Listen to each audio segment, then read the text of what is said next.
আসসালামু আলাইকুম। এখন দেখবেন সংবাদ শিরোনাম। শাহজালাল প্রযুক্তি বিশ্ববিদ্যালয়ের আগামীকালের ছাত্র সংসদ নির্বাচন স্থগিত করেছেন হাইকোর্ট। প্রতিবাদে শিক্ষার্থীদের বিক্ষোভ। দেশের বিভিন্ন স্থানে গণভোটে হ্যাঁর পক্ষে উপদেষ্টাদের প্রচার। নতুন বাংলাদেশ করতে সংস্কার কার্যক্রমকে এগিয়ে নেওয়ার আহ্বান। গণভোট হতে হবে এই কারণে যে আমরা যে আগে যে রাস্তায় চলছি সেই রাস্তার পরিণতি আমরা জানি, তো সুতরাং আমরা সেই পথটা যেতে চাই। জামালপুরে বিএনপি জামায়াতের বেশিরভাগ প্রার্থী নিজেদের তুলনায় ধনী দেখিয়েছেন স্ত্রীদের। হলফনামার বিবরণ বাস্তবতার বিপরীত বলছেন সচেতন নাগরিকরা। আগামীকালকের শাহজালাল বিজ্ঞান ও প্রযুক্তি বিশ্ববিদ্যালয়ের কেন্দ্রীয় ছাত্র সংসদ নির্বাচন স্থগিত করেছেন হাইকোর্ট। 4 সপ্তাহ পর জাতীয় নির্বাচন হয়ে গেলে সাকসু নির্বাচনে কোনো বাধা নেই বলেও জানায় হাইকোর্ট। সোমবার বিচারপতি ফাহমিদা কাদের ও বিচারপতি মোহাম্মদ আসিফ হাসানের হাইকোর্ট বেঞ্চ এই আদেশ দেন। আদালতে রিটের পক্ষে শুনানি করেন ব্যারিস্টার রুহুল কুদ্দুস কাজল, ব্যারিস্টার রাশনা ইমাম, ব্যারিস্টার মুনিরুজ্জামান আসাদ। বিশ্ববিদ্যালয়ের পক্ষে শুনানি করেন অ্যাডভোকেট মোহাম্মদ হোসাইন লিপু। রাষ্ট্রপক্ষে ছিলেন অতিরিক্ত অ্যাটর্নি জেনারেল অনিকার হক। রিটকারী আইনজীবী জানান, জাতীয় নির্বাচন হয়ে গেলে সাকসু নির্বাচন আয়োজনে কোনো বাধা নেই। জাতীয় নির্বাচনের আগে যদি ছাত্র সংসদ নির্বাচন হয়, আইন শৃঙ্খলা বাহিনীকে যদি তা নিয়ে ব্যস্ত হতে হয়, তবে তার প্রভাব জাতীয় নির্বাচনে পড়বে বলে জানান আইনজীবীরা। 4 সপ্তাহের জন্য নির্বাচন অন্য কোনো সংগঠনের বা শিক্ষা প্রতিষ্ঠানের হতে পারবে না। এরপরে হতেই পারে ওনারা পুনর্তফসিল ডিক্লেয়ার করে আর একটা নতুন ডেট দিতেই পারে। কোনোভাবেই কিন্তু শাহজালাল ভুক্তভোগী হচ্ছেন না, একটু পিছাচ্ছে। ওনারা এখনও ইলেকশন শিডিউল ডিক্লেয়ার করতে পারেন নতুন একটা ডেট দিয়ে। এই ডেটটা ফেব্রুয়ারির 12 তারিখের পরে হতে হবে। পূর্ব নির্ধারিত সময় আগামীকালকেই কেন্দ্রীয় ছাত্র সংসদ ও হল সংসদ নির্বাচন অনুষ্ঠানের দাবিতে বিক্ষোভ করেছেন সিলেট শাহজালাল বিজ্ঞান ও প্রযুক্তি বিশ্ববিদ্যালয়ের শিক্ষার্থীরা। দুপুরে উচ্চ আদালতে নির্বাচন স্থগিতের খবর পাওয়ার পরপরই ক্যাম্পাসের সামনে সিলেট সুনামগঞ্জ আঞ্চলিক মহাসড়কে অবস্থান নেন তারা। এতে মহাসড়কের একপাশে যান চলাচল বন্ধ হয়ে যায়। শিক্ষার্থীদের দাবি, আগামীকালই হতে হবে কেন্দ্রীয় সংসদ ও হল সংসদের নির্বাচন। এদিকে দুপুরে 8 নির্বাচন কমিশনার দায়িত্ব থেকে পদত্যাগের ঘোষণা দেন। কয়েক দফা তারিখ পরিবর্তন করে 20 জানুয়ারি সাকসু নির্বাচনের তারিখ ঘোষণা করা হয়।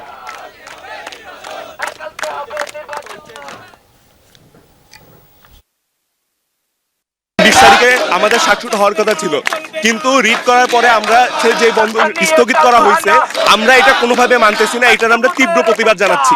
ছাত্রদলরা এটা আওয়ামী লীগের মতো প্রভাব বিস্তার করতেছে, এটা ছাত্রদের পক্ষে কথা বলতেছে না, তাই আমরা এটা মেনে নিই না। আমরা মানি না, আমাদের সাকসু আমরা কালকে চাই, তার জন্য যা করা লাগে আমরা করব। দেশের বিভিন্ন জেলায় গণভোটের প্রচারে অংশ নিয়েছেন অন্তর্বর্তী সরকারের উপদেষ্টারা।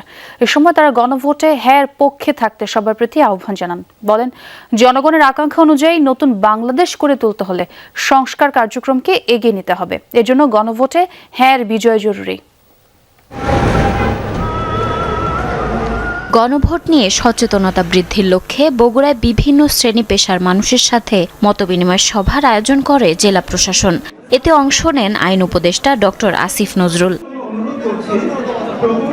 এ সময় তিনি বলেন, গণভোট কোনো দলের চাওয়া নয়, এটি বাংলাদেশের মানুষের স্বার্থ। বৈষম্য, নিপীড়ন ও দুর্নীতি বন্ধ করতে হ্যাঁ ভোট দেওয়ার আহ্বান জানান আইন উপদেষ্টা।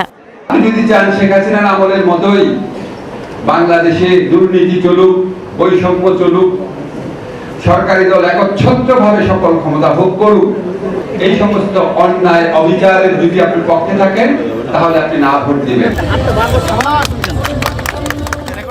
চাঁদপুরে গণভোটের প্রচার ও ভোটার উদ্বুদ্ধকরণ কর্মসূচি উদ্বোধন করেন অর্থ উপদেষ্টা সালেউদ্দিন আহমেদ। হাসান আলী স্কুল মাঠে জেলা প্রশাসনের বিভিন্ন স্টল ঘুরে দেখেন তিনি। এর আগে অর্থ উপদেষ্টা অংশ নেন জেলা প্রশাসন আয়োজিত মতবিনিময় সভায়। এ সময় সবাইকে গণভোটে হ্যাঁ এর পক্ষে থাকার আহ্বান জানান তিনি। আমরা বলছি এটা ইউনিভার্সাল, আমরা এই জন্য বলছি এটা এই ধরনের সংস্কার যে কোনো সরকারি কিন্তু দায়িত্ব, আমরা যে সংস্কারের পক্ষে বলি।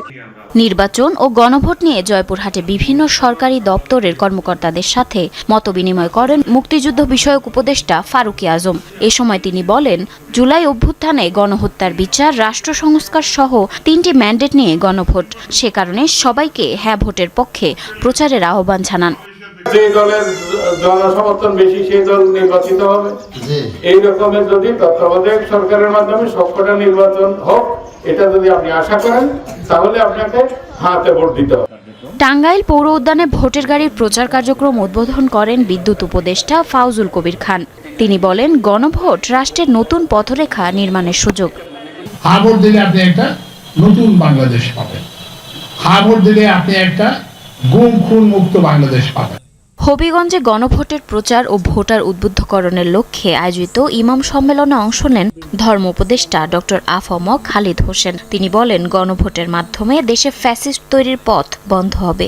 এটা সব জায়গায় হচ্ছে এবং বিভিন্ন জেলায় হবে, থানায় হবে। সব ধর্মাবলম্বীদেরকে আমরা এই হ্যাঁ ভোটের পক্ষে প্রচারণা চালানোর জন্য যুক্ত করছি। পিরোজপুরের প্রচার কার্যক্রমে অংশ নেন মৎস্য ও প্রাণী সম্পদ উপদেষ্টা ফরিদা আক্তার। তিনি বলেন, জুলাই অভ্যুত্থানের আকাঙ্ক্ষা বাস্তবায়নেই গণভোটের আয়োজন। যখন সরকার গঠন হবে তাদেরও কিছু দায় দায়িত্ব যে আছে, সেটা অন্তর্বর্তীকালীন সরকার যাবার আগে সেটা জনগণের মাধ্যমে মতামত নিয়ে সেটাকে দিয়ে যেতে চায়। ময়মনসিংহে মতবিনিময় সভায় অংশ নেন প্রধান উপদেষ্টার বিশেষ সহকারী অধ্যাপক আলী রিয়াজ। এ সময় তিনি বলেন, প্রজাতন্ত্রের কর্মচারীরা অবশ্যই গণভোটে হ্যাঁর পক্ষে প্রচারণা করতে পারবে। সনদের যে ভাষ্য আছে খুলে দেখুন, এটা কালো অক্ষরে ছাপা হয়েছে, কিন্তু লেখা হয়েছে রক্ত দিয়ে। যা রক্ত দিয়ে লিখে দিয়েছে আপনার হাতে, সেইটার বাস্তবায়নের ব্যাপারে আপনারা কথিত নিরপেক্ষতার প্রশ্ন তুলছেন। পাবনায় ভোটের গাড়ির প্রচার কার্যক্রম পরিদর্শন ও গণভোট নিয়ে মতবিনিময় সভায় অংশ নেন স্বাস্থ্য উপদেষ্টা। এছাড়া যশোরে গণভোটের মক ভোটিং ক্যাম্পেইন উদ্বোধন করেন সমাজ কল্যাণ উপদেষ্টা শারমিন এস মুর্শিদ।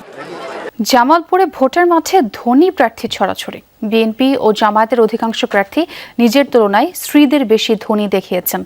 এসব প্রার্থীর হলফনামায় প্রদর্শিত আয় ও সম্পদ বিবরণী বাস্তবতার বিপরীত বলছে সচেতন মহল। তাদের মত, হলফনামার সব বিষয় যাচাই বাছাই করা দরকার। মনোনয়নপত্র জমা ও যাচাই বাছাই শেষে জামালপুরের 5টি আসনে টিকে যাওয়া প্রার্থীদের হলফনামার হিসাব এখন আলোচনায়। জামালপুর 1 আসনের বিএনপির প্রার্থী এম রশিদুজ্জামান মিল্লাত। হলফনামা অনুযায়ী বিভিন্ন পেশা, বাড়ি ভাড়া ও ব্যাংক থেকে তার বার্ষিক আয় 1,98,00,000 টাকার বেশি। স্থাবর অস্থাবর সম্পদ 12 কোটি টাকার কাছাকাছি। নিজের 105 তোলা ও স্ত্রীর 50 তোলা স্বর্ণ রয়েছে। সব প্রার্থীর মধ্যে শুধুমাত্র তিনি একটি পিস্তল ও শটগানের মালিক। জামালপুর 2 আসনে বিএনপির প্রার্থী সুলতান মাহমুদ বাবু। অস্থাবর সম্পদের পরিমাণ 1,30,80,000 টাকা। দলের বিপদের সময়ও বিএনপির এই নেতার নামে কোনো মামলা নেই। স্ত্রীর অস্থাবর সম্পদের পরিমাণ 1.5 কোটি টাকারও বেশি।